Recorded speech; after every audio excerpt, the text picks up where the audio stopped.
उत्तर प्रदेश के विभिन्न बोलियों को,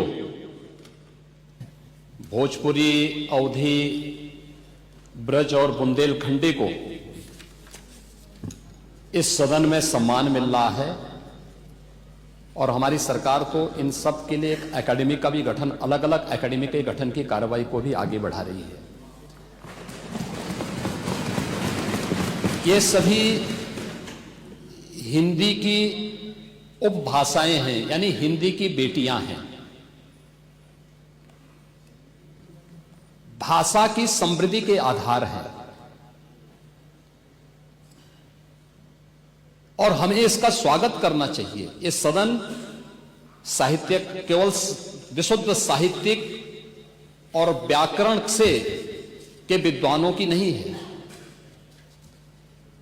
आम जन का प्रतिनिधित्व करने वाले माननीय सदस्य समाज के विभिन्न तबके से आए हैं।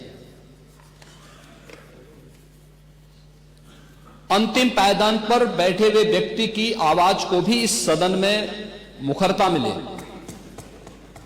इसके लिए अगर किसी को हिंदी में वह धारा प्रवाह नहीं बोल सकता तो उसको भोजपुरी में भी अपनी बात को रखने का अधिकार मिलना चाहिए, अवधी में, ब्रज में या बुंदेलखंडी में उसको रखने का अधिकार मिलना चाहिए।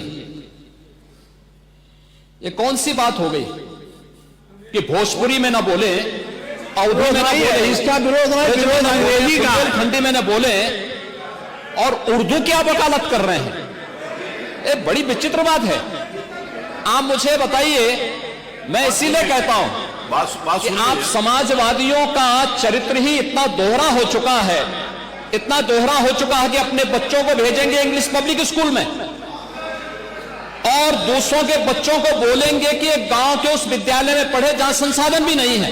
ये दोहरा आचरण और जाकी रही भावना जैसी प्रभु मूर्ति देखी तिन तैसी, यह तो आचरण आप लोगों का है। इसीलिए आपने कल भी भोजपुरी का विरोध किया, अवधी का विरोध किया, बुंदेलखंडी का विरोध किया और आप लोग अपने दैनिक जागरण में, दैनिक जीवन में इस प्रकार के आचरण के आदी हो चुके हैं। और इसलिए अध्यक्ष जी, इसका अभिनंदन हम लोग करते हैं और इन बोलियों को सम्मान मिलना चाहिए। इनके संरक्षण के लिए ही हमारी सरकार भोजपुरी एकेडमी का गठन कर रही है, अवधी एकेडमी का गठन कर रही है संत तुलसीदास जी के नाम पर। इसी के आधार पर ब्रज भाषा इतनी समृद्ध भाषा है।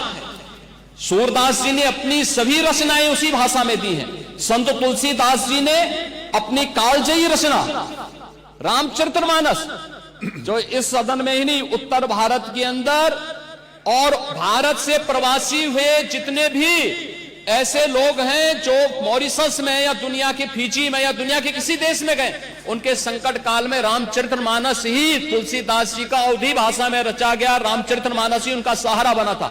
और आज जब उसको सम्मान मिल रहा है तो आप उसका विरोध कर रहे हैं। बड़ी विचित्र सी स्थिति है। आप हर अच्छे कार्य का समाज, आज के यही ढोंग है आप लोगों का, यही ढोंग है। हर अच्छे कार्य का आप विरोध करेंगे, हर अच्छे कार्य का आप विरोध करेंगे। हर अच्छा कार्य जो प्रदेश के हित में है, देश के हित में है, आप उसका विरोध करेंगे। और मुझे लगता है इस प्रकार के विरोध की निंदा होनी चाहिए और हम इसका समर्थन करते हैं जो उत्तर प्रदेश की बोलियों को सम्मान मिल रहा है। मैं आपका धन्यवाद करूंगा और विधानसभा सचिवालय को इस बात के लिए धन्यवाद दूंगा। कल हम लोगों ने यहां पे इसका शुभारंभ किया, समाजवादी पार्टी ने उसका विरोध किया है और मुझे लगता है कि प्रोसीडिंग का हिस्सा होना चाहिए। इनको समाज के सामने एक्सपोज करना चाहिए। अपने बच्चों को ये लोग पढ़ाएंगे इंग्लिश स्कूलों में और दूसरे के बच्चे के लिए अगर वो सुविधा सरकार देना चाहते हो, कहते नहीं उर्दू पढ़ाओ इसको, यानी उसको मौलवी बनाना चाहते हैं, कठपुल्ला पर जोड़ते इसको ले जाना चाहते हैं। ये नहीं चल सकता है।